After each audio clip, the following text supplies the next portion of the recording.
ეხება თქვენს მიერ შემოbrunებულ კითხვას ამნისტიასთან დაკავშირებით. სხვათაშორის უნდა განგიმართოთ ზოგჯერ გაიმეორეთ სიტყვა ამინისტია და ამნისტია ქვია და არა ამნისტია ქვია და არა ამინისტია.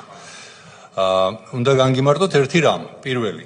ერთი ეს ამნისტია არ ეხება 117 მუხლს, რომელიც არის სხეულის განზრახ მძიმე დაზიანება. მეორე, თქვენ სრული უფლება გაქვთ, თქვენ არ შეგეხოთ, იმიტომ რომ ვისაც ეხება, მათი და მე მაგით აგისვით კითხვა რომ ვინ დაიცავით ამ ამნისტიით, თორემ მე არ მეხება, მე თქვენი შეხება და თქვენ ამნისტია არც მჭირდება. შეგეხებათ, თუ კი თქვენ არ მოითხოვთ ამას წერილობითი ფორმით თან რომ შეგეხოთ. ასე რომ თქვენ მაგაზე ნუ ინერვიულებთ რომ რატო არ გეხებათ ამნისტია.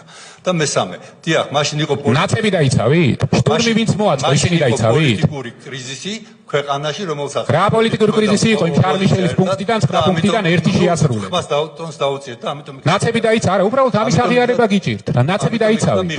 ნაცები დაიცავით უბრალოდ. ნაცები ვინც დაიცვა, ამას მივალთ, როცა თქვენი გადადგომის თემამდე მივალთ და ამაზე იქ ჯობი არ მიხვიდეთ. ჯობი არ მიხვიდეთ. თქვენ არ მოგიწევთ გადადგომა იქ რომ მიხვალთ.